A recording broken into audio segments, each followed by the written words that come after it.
So we asked earlier in the show what will be next for Connor Stallions, and as you can imagine, some of the responses were pretty damn funny. I mean, who would have thought a month ago we'd even know about him? But the next thing you know, hey, he's on the sidelines at Central Michigan, and then yesterday we find out he's got a vacuum business. Yes, and he's got Blake Corum and an LLC. You're a creative guy. What if you could make up the next chapter in the saga? What is it? Well, I do think, well, in all seriousness, I do think he's going to end up, well, you saw Barstool has a standing offer for him to join Barstool Sports, and obviously for publicity purposes. But I don't know, in all seriousness, isn't there a spot for a not over, but wildly determined and ambitious decoder, somebody that maybe in the corporate world, maybe to figure out the strategy of another corporation that you're competing against? I don't know. Or maybe he'll just go back to refurbishing vacuums. Either that or he'll take Rieger's place and work with you. Okay, sure. Why Connor not? and the Stallions and Wojo show. I'll hire him to decode what the hell Rieger's saying on a daily basis. There you go. How about that? That's a good idea. Yeah. National secrets. Yes. So right. What do you expect to happen today? Michigan is going to respond to the Big Ten for the allegations, and then according to people, they're just going to sit on it for a little bit before they decide how to respond to Michigan. Yeah, well, that is probably what will happen tonight. We probably still won't have any sense of a resolution until tomorrow. One thing that's in the back of my mind, and it still is fluid, and there are still indications that the Big Ten is not exactly following the proper protocol and the sportsmanship policy.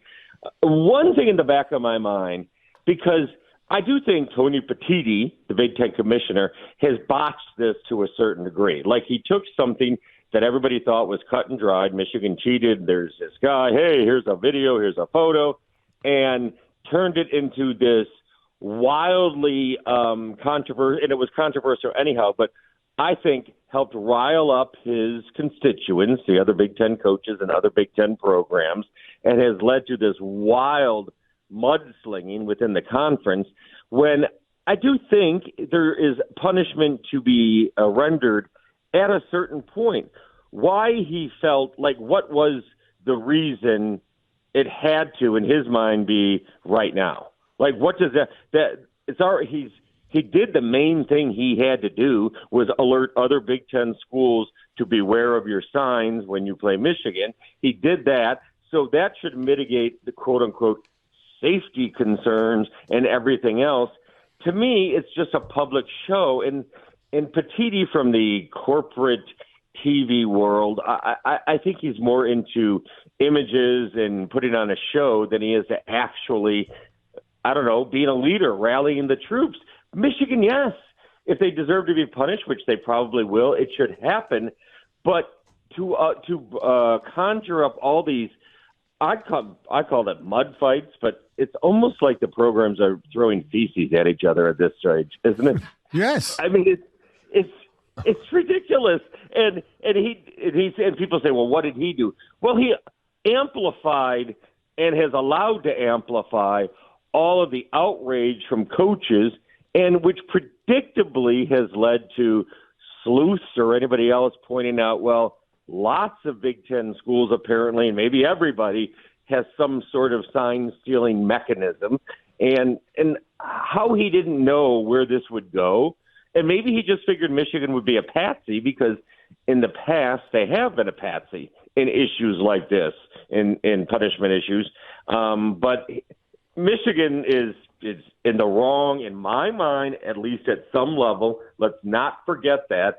But the leader of a conference is supposed to maintain control and show leadership. It's interesting. I don't know if you read Dan Wetzel this morning, but he's as pretty much fair as anybody. He's certainly no Michigan fan or anything like that, as you know. but he compared what Michigan is being accused of and the Ohio State, Rutgers, Purdue, and their deal, and he compared it to this. He says they're absolutely the same because it's just that one was a ski mask robbery and the other was an inside job, clearly wiring money to the Caribbean. Well, yeah, I had not read that, but that's a pretty good. Dan Wetzel is very good, and that's a pretty good analogy because, and I've heard many people say, like, what actually is a bigger advantage? Some guy that you threw a couple $100 to in the stands holding a video phone and or actual coaches decoding and deciphering and passing along the information. And that's just one example of why, again, what Michigan started, the Big Ten has made worse.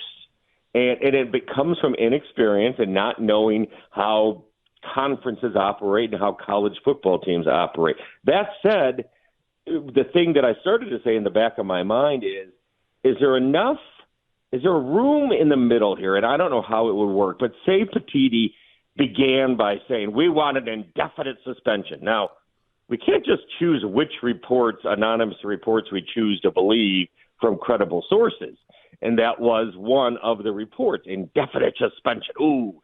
And then maybe it went down to 2 games, maybe, and Michigan's still resisting. Have they delayed it long enough this week that Petitti can come out and Michigan maybe would agree to it, but I'm not sure of that, a 1-game suspension effective next week? Oh, people will lose their you-know-what. Oh, of course, it's the Maryland game. I'm just saying. No, but okay, let's just say that's the case. This is a precedent that Petitti will be setting, and he will then have to address the Ohio State, Rutgers, Purdue saga, right, and possibly do the same thing for those coaches and staffs. No, the precedent issue is what makes it complicated for him, and he is in a tough spot, but also makes it very delicate because you're right. What would be the next step? And the reason you could argue that is, it's completely to take the head, because I have a feeling if there's a suspension, it won't be just the game day suspension. It'll be during the week. Is that really fair to take away the head coach on the Thursday or Friday before a big game, as opposed to, or any game, to be honest, as opposed to making it a 1-game suspension? And yes, it would look weird if it was Maryland, but isn't it complicating the sanction if you do it on a Thursday, a day and a half before the biggest game of the year so far?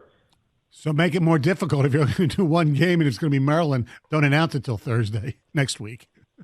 Yeah, right. Listen, I'm just throwing stuff out there. I know. Nobody knows. Everyone's flying blind here, and we're allowed to fly blind because we're not. The commissioner is surrounded by, I assume, smart people and important people. He's not allowed to fly blind, and it will be very interesting to see what the final offer or suggestion or demand is. But I think it's going to take at least another good 24 hours and maybe longer.